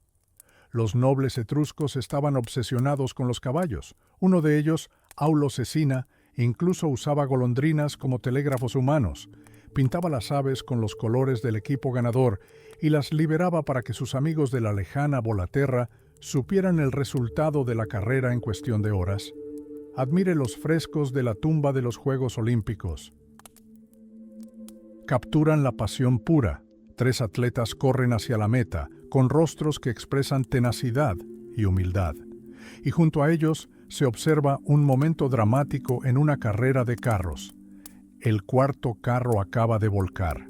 El caballo está de espaldas, el auriga es lanzado hacia atrás, y los espectadores se llevan las manos a la cabeza con horror. Este es un arte vibrante y dinámico, donde incluso hay espacio para el humor. La historia ha preservado el nombre del gran auriga Ratumenna. Un día, sus caballos enloquecieron y huyeron de la arena. Se negaron a obedecer las riendas y solo se detuvieron en Roma, en el mismo Capitolio, abandonando al desafortunado auriga en la puerta que siglos después llevaría su nombre. Sin embargo, las fiestas etruscas también tenían un lado oscuro y sangriento. Solemos pensar en el combate de gladiadores como una invención puramente romana, pero las raíces de esta brutalidad se encuentran en el suelo etrusco. Durante mucho tiempo, persistió la bárbara costumbre de sacrificar cautivos a los espíritus de los guerreros caídos. Más tarde, los etruscos idearon una alternativa humanitaria. En lugar de simplemente matar a los cautivos en la tumba, los obligaban a luchar entre sí. Esto le daba al vencedor una mínima posibilidad de sobrevivir. Incluso la palabra lanista, maestro de gladiadores, tiene origen etrusco.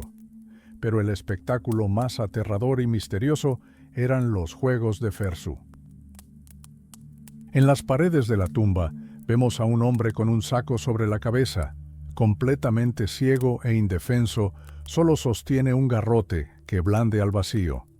Mientras tanto, un perro enfurecido le hunde los dientes en la carne, y una misteriosa figura con máscara y gorro sujeta la correa del perro. Su nombre es Fersu. Si eliminamos la peculiar pronunciación y añadimos el sufijo, obtenemos la palabra latina persona. Originalmente significaba máscara, luego papel teatral, y solo siglos después evolucionó hasta convertirse en la conocida personalidad que conocemos hoy. Piénselo, nuestra comprensión de la personalidad humana nació de la imagen de un demonio del inframundo sonriendo durante las ejecuciones en los juegos funerarios. En Etruria, lo cómico siempre iba de la mano con lo horroroso. Incluso en los funerales de las nobles, entre los elegantes atletas y equilibristas con candelabros en la cabeza, aparecían repentinamente actores con extraños atuendos, que recordaban a los futuros arlequines. Este antiguo ritmo de la flauta y el tintineo de la plata sentó las bases de toda la civilización occidental, enseñando al mundo a transformar incluso el duelo más profundo en un gran espectáculo. ¿Te has preguntado alguna vez por qué nos reímos de cosas que deberían asustarnos? La respuesta se encuentra en las profundidades de la noche, en las arenas de la antigua Roma. Imagina una procesión solemne recorriendo el Circo Máximo, y a sus pies, la multitud espera con la respiración contenida la aparición de los monstruos. No son simples mimos. Este es un mundo de grotescos caníbales, hombres lobo y espantapájaros. La estrella aquí es Fersu, una extraña criatura que recuerda a un demonio o a un antepasado de nuestro Arlequín. Y junto a él está Manducus, un personaje de boca enorme que rechinaba los dientes tan fuerte que el sonido arrancaba lágrimas a los niños y aplausos entusiastas a los adultos. Este sutil hilo se extiende a lo largo de milenios. Esas mismas máscaras que consideramos clásicos italianos, el glotón Buco, el parlanchín Mac, el jorobado Dosen, tienen su origen aquí en antiguas farsas etruscas. Incluso el gran comediante Plauto comenzó su carrera actuando en ferias como este mismo Mac, el bufón de mandíbulas insondables. Pero tras este humor crudo se escondía algo mucho más serio. Para los etruscos, incluso las letras tenían magia. Escribir no era solo una forma de transmitir información, era un arma sagrada. Se han encontrado diminutas tablillas de marfil con el alfabeto grabado en tumbas. Se depositaban en criptas no para su estudio, sino para la eternidad. La palabra escrita se consideraba una fuerza capaz de detener el tiempo e incluso cambiar el destino. Pero la historia más increíble trata sobre el llamado Libro de Lino. A mediados del siglo XIX, un turista trajo de Egipto una momia común y corriente. Al comenzar a desenvolverla, los científicos se quedaron atónitos. Las tiras de tela que envolvían el cuerpo resultaron ser fragmentos de un enorme pergamino etrusco de casi 14 metros de largo. ¿Cómo acabó un libro sagrado de Italia en un sarcófago egipcio? ¿Fue la esposa de un mercenario etrusco o un sacerdote que huía de las legiones romanas? Aún solo podemos conjeturar. Este texto es un calendario ritual que dicta qué día y a qué dios debe apaciguarse para evitar una catástrofe. Los etruscos vivían en un mundo donde todo a su alrededor era un mensaje codificado de los dioses. Cada árbol, cada movimiento de un pájaro tenía un significado. Existían libros de presagios enteros. Por ejemplo, si un helecho o un peral silvestre brotaban en el jardín, debían quemarse de inmediato, pues eran plantas de los poderes del infierno. Pero si un laurel brotaba repentinamente en la popa de un barco, prometía una gran victoria. Los intérpretes de rayos y adivinos de las entrañas de las víctimas fueron las personas más influyentes de su época. Miraban al cielo, esperando cometas, y registraron con horror ejemplos de leche, sangre e incluso hierro cayendo del cielo. Cuando cayó una lluvia de tiza en el año 98 a.C., se consideró un buen augurio. Pero cuando, antes del estallido de las guerras civiles, se oyó en el cielo el misterioso estruendo de armas y trompetas, toda Roma quedó sumida en la consternación. Incluso cuando la civilización etrusca se disolvió en la romana, su miedo místico al destino persistió. Los romanos seguían invocando a los arúspices ante cualquier ruido extraño en las puertas de la ciudad. Sabían que si los libros antiguos declaraban profanados los lugares sagrados, el mundo estaría al borde de una gran conmoción. Y este ritmo, una mezcla de terror ante el abismo y la capacidad de transformar este terror en un gran espectáculo, se convirtió en la base sobre la que se construye toda nuestra cultura.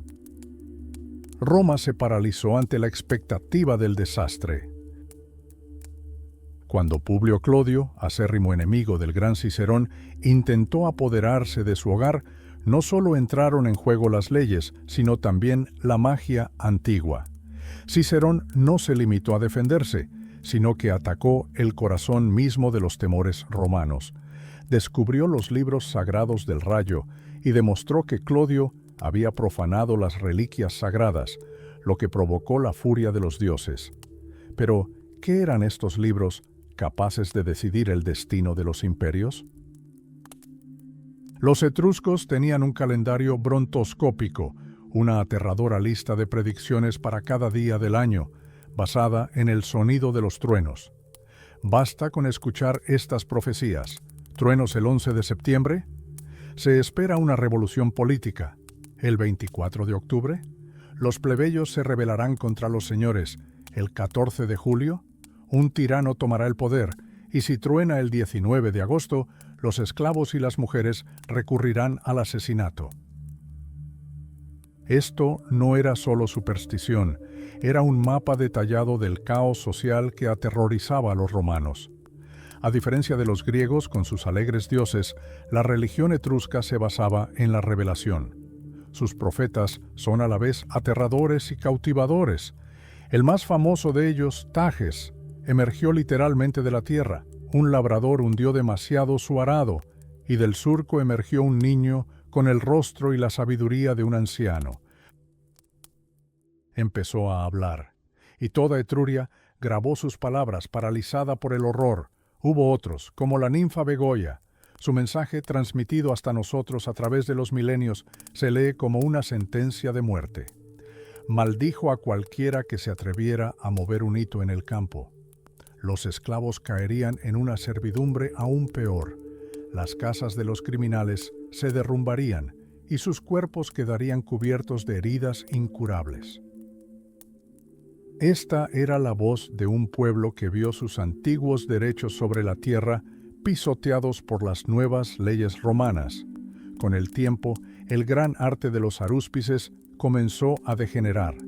En algún momento, su número disminuyó tanto que los sacerdotes eruditos fueron reemplazados por simples charlatanes. Los adivinos de las aldeas predecían el futuro por una miseria, lo que solo provocaba burlas entre la gente culta. Catón el Viejo incluso se maravilló.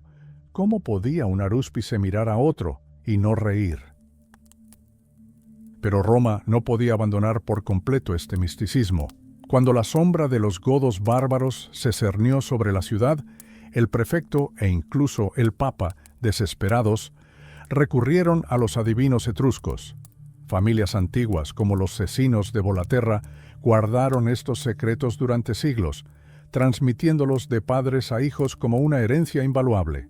Para ellos, esto no era un oficio, sino un linaje. ¿Pero acaso los etruscos dejaron algo más que profecías aterradoras? ¿Tenían una literatura tradicional? ¿Poesía, comedia, historia? Durante mucho tiempo se creyó que no. Los eruditos insistían en que los etruscos estaban demasiado ocupados con el comercio y la hidráulica como para escribir poesía. Pero Livio pronunció una frase que lo cambió todo. Recordó la época en que los romanos enviaban a sus hijos a Etruria para aprender alfabetización y literatura, tal como más tarde los enviarían a Grecia. Esto significa que bajo una capa de polvo y rituales olvidados se esconde toda una capa de cultura que apenas estamos empezando a descubrir. En el 310 a.C., cuando las legiones romanas se aventuraron por primera vez en el bosque de Siminia, se encontraron no solo con un enemigo, sino con una civilización cuyo espíritu estaba sumido en un gran y oscuro misterio. Era un mundo donde la voluntad de los dioses yacía tras cada trueno y una maldición mortal tras cada línea de campo. Y este mundo aún perdura en los cimientos de nuestra historia. 310 a.C. Las legiones romanas se detuvieron ante los muros del bosque siminiano, pero mientras los soldados empuñaban sus espadas, temerosos de lo desconocido, un hombre ya había cruzado la frontera. Este espía, miembro de la noble familia Fabi, lo arriesgó todo, disfrazado de un simple labrador etrusco y llevando consigo solo un esclavo, se adentró en el corazón del territorio enemigo. Su vida pendía de un hilo, una palabra equivocada, un acento extranjero y una dolorosa ejecución le aguardaban. Pero nunca dudó. ¿Por qué? Porque hablaba etrusco a la perfección. Hoy en día estamos acostumbrados a pensar que los romanos siempre buscaron orientación en Grecia, pero esto es un grave error. En aquel entonces, la élite romana enviaba a sus hijos a estudiar no a Atenas, sino a la ciudad etrusca de Caere. Era su Oxford, su capital intelectual. Los historiadores de la época afirman sin rodeos que a los jóvenes romanos se les enseñaba la alfabetización etrusca con el mismo entusiasmo con el que posteriormente se les enseñaría griego. Y no se trataba solo del alfabeto.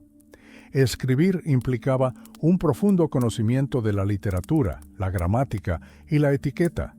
En el siglo IV a.C., Caere era una auténtica metrópolis cultural situada a tan solo 50 kilómetros de Roma. Mientras los futuros conquistadores del mundo aún aprendían a construir un estado, los etruscos ya se dedicaban a coleccionar los mejores ejemplos de cerámica ática e invitaban a artistas griegos a decorar sus hogares. Conocían las historias de la Odisea y los trabajos de Hércules mejor que sus propias leyendas. Era un mundo de aristocracia bilingüe, donde su lengua materna coexistía con el griego refinado. Pero la influencia etrusca se manifestó verdaderamente en el momento más oscuro de Roma. En el año 364, la peste estalló en la ciudad. Al fallar las oraciones y las medicinas, los romanos, desesperados, recurrieron al arte. Bailarines profesionales, los ludions, fueron traídos de Etruria. Realizaban danzas increíblemente hermosas al son de la flauta, y este espectáculo cautivó tanto a la juventud romana que comenzaron a imitarlos, añadiendo versos cáusticos a sus movimientos. ¿Sabes de dónde viene la palabra histrión? Del etrusco ister, así se llamaba a estos actores. Todo el teatro occidental surgió esencialmente de este desembarco etrusco en la ciudad asolada por la peste. Las verdaderas tragedias también surgieron posteriormente. Un dramaturgo llamado Volnius escribió obras en etrusco en una época en que la literatura latina aún estaba en pañales. Aún vemos ecos de estas obras en antiguos sarcófagos, escenas de asesinatos, profecías fatídicas, finales sangrientos. Los etruscos estaban obsesionados con el destino y la voluntad divina. Tenían su propia historia etrusca, que dividía la vida de la nación en ciclos estrictamente medidos, edades. Creían que los dioses habían predeterminado la fecha de la desaparición de su civilización, y este conocimiento imbuyó su cultura de una grandeza sombría y solemne. Incluso los nombres de los héroes que conocemos de los mitos nos han llegado a través del filtro de la pronunciación etrusca. Aquiles se convirtió en Ashle y Ganimedes en Catamite. Los etruscos no se limitaron a copiar a otros, sino que lo destilaron todo ellos mismos, creando una mezcla única. Y cuando observamos los cimientos de la historia romana, vemos que está construida con piedras talladas por artesanos etruscos. Fue una gran civilización que enseñó a Roma a leer, escribir y contemplar las estrellas antes de desaparecer finalmente a la sombra de sus arcos triunfales. Los etruscos no se limitaron a copiar mitos extranjeros, sino que los canalizaron, transformando al Aquiles griego en su propio Aquiles. Pero si crees que su legado se limita a los nombres, echa un vistazo a las paredes de la tumba de Francisco en Bulgi. No es solo una cripta, es un manifiesto político grabado en piedra. En una pared vemos escenas griegas familiares, pero justo enfrente se desarrolla algo impactante para la época, la verdadera historia de Etruria. Mientras los griegos cantaban el funeral de Patroclo, los etruscos representaban sus batallas, donde sus héroes como Mastarna masacraban enemigos y liberaban a gobernantes cautivos. Fue un momento de increíble orgullo nacional. Los etruscos parecían estar declarando: nuestra historia es tan majestuosa como la Ilíada de Homero. Piénsenlo. 100 años antes de que Virgilio escribiera su Eneida, los cronistas etruscos ya equiparaban sus historias con las grandes epopeyas de la antigüedad. Pero tras esta grandeza se escondían historias mucho más realistas, casi detectivescas. Tomemos como ejemplo la historia de Aruns de Clusium. No se trata de una crónica árida, sino de un auténtico thriller sobre la traición. Un anciano aristócrata, cuya esposa fue seducida por un joven pupilo, decide vengarse de toda la ciudad. ¿Qué hace? No se limita a entrar en batalla. Atrae a los galos a Italia, permitiéndoles probar el exquisito vino blanco de Montepulciano. Esta historia de venganza y vicio fue tan conmovedora que ni siquiera el severo Catón el Viejo pudo ignorarla, indignado no tanto por el adulterio en sí, como por su descarada exhibición. Lo más sorprendente es que los romanos, quienes más tarde se autodenominarían amos del mundo, estaban literalmente obsesionados con todo lo etrusco en los albores de su historia.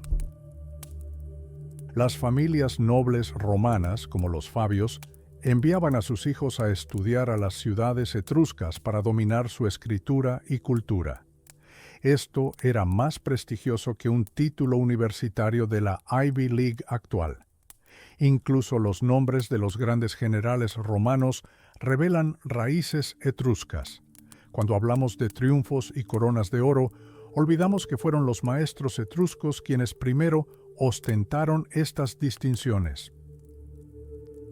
Incluso hubo versiones de la fundación de Roma que hoy nos parecen descabelladas.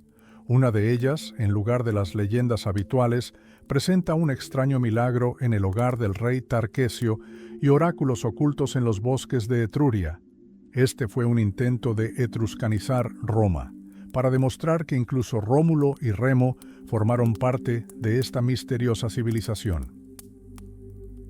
Incluso cuando Etruria se había desvanecido por completo bajo la sombra de Roma, su espíritu continuó gobernando el imperio a través de hombres como Mecenas.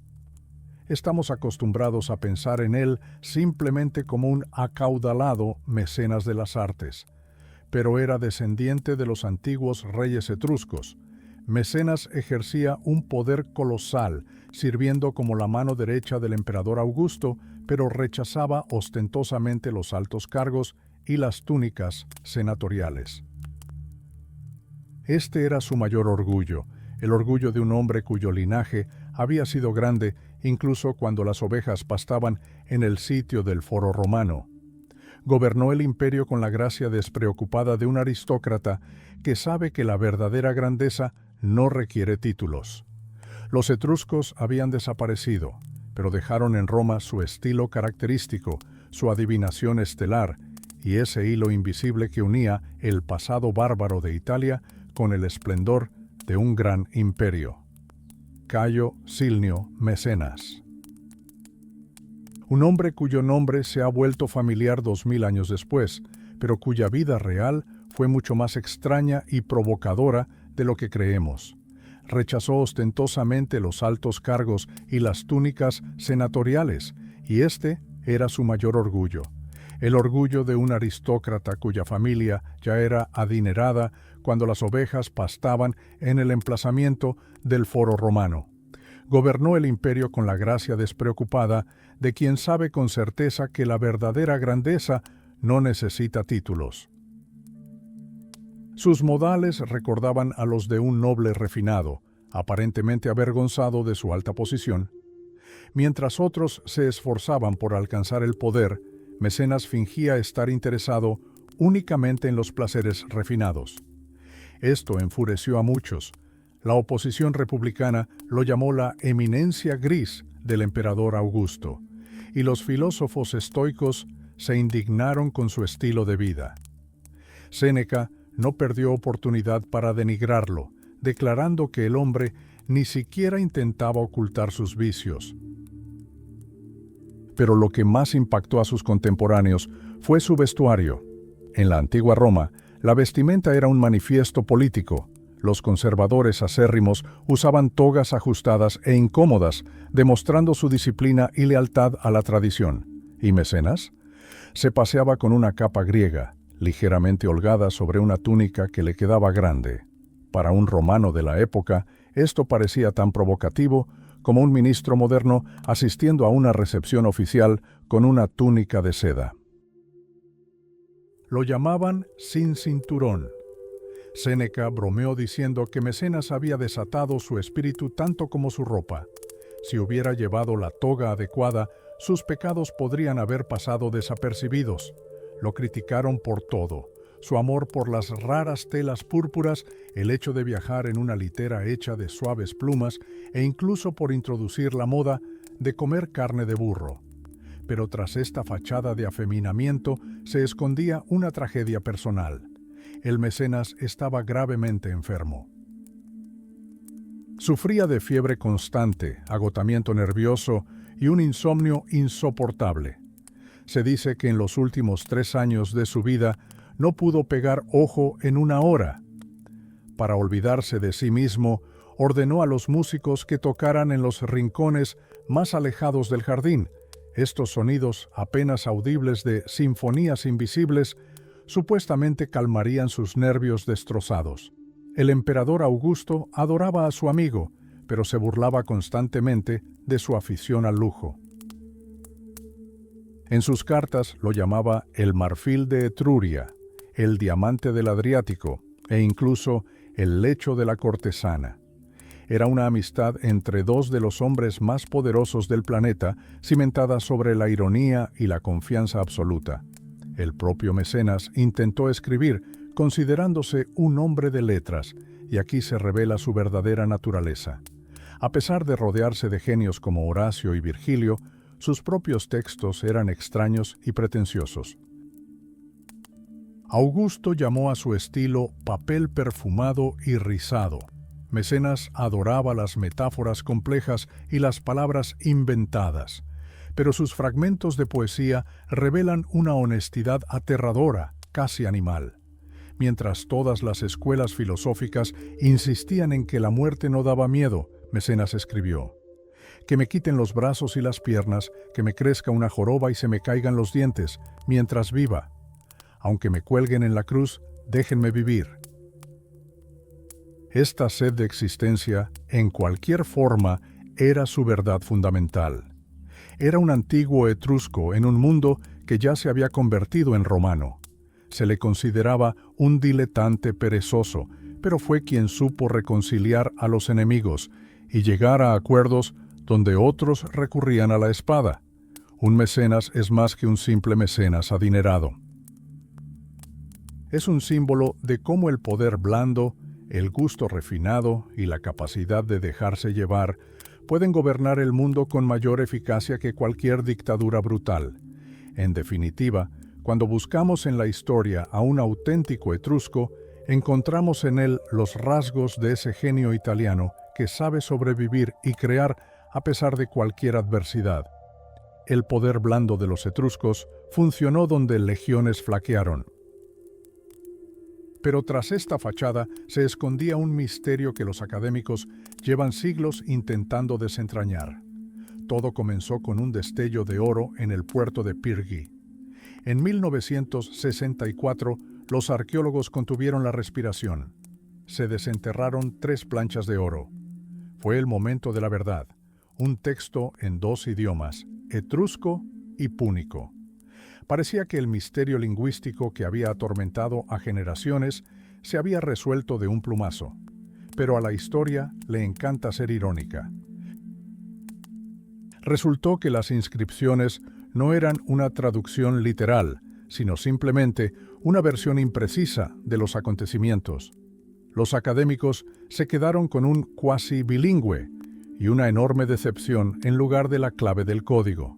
Sin embargo, estas tablillas revelaron la verdad sobre la alta política. Un tal Tefario Beliano, gobernante de la ciudad de Caere, construyó templos y ofreció ofrendas a la diosa fenicia Astarte. Esto no es solo una creencia religiosa, sino evidencia de cómo los etruscos se desenvolvieron hábilmente entre las grandes potencias, absorbiendo culturas extranjeras sin perder su identidad. Durante mucho tiempo, los etruscos fueron considerados poco más que pastores con un estilo de vida sencillo.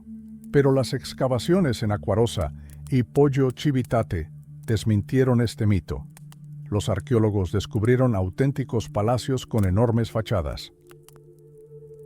Lo más curioso son las estatuas en los tejados, figuras con sombreros de ala ancha que hoy llamaríamos sombreros de vaquero. Se trataba de una aristocracia sofisticada que vivía en el lujo incluso cuando Roma era solo un conjunto de chozas.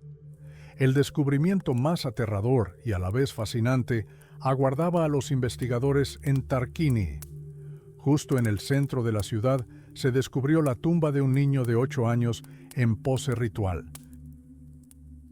Fue enterrado con los honores propios de un rey. Un escudo y una trompeta de bronce yacían cerca. Este descubrimiento revive la antigua leyenda de Tages, un niño con la sabiduría de un anciano que emergió de un surco de arado y enseñó a los etruscos a predecir el futuro. Los etruscos no desaparecieron sin dejar rastro. Sus huellas se encuentran incluso en la lejana isla de Lemnos. ¿Quiénes fueron realmente? ¿Nómadas del este o los amos originales de los mares? Aún hay más misterios que respuestas, pero esto es precisamente lo que nos impulsa a contemplar una y otra vez los rostros de sus estatuas, intentando comunicarnos algo a través de los milenios.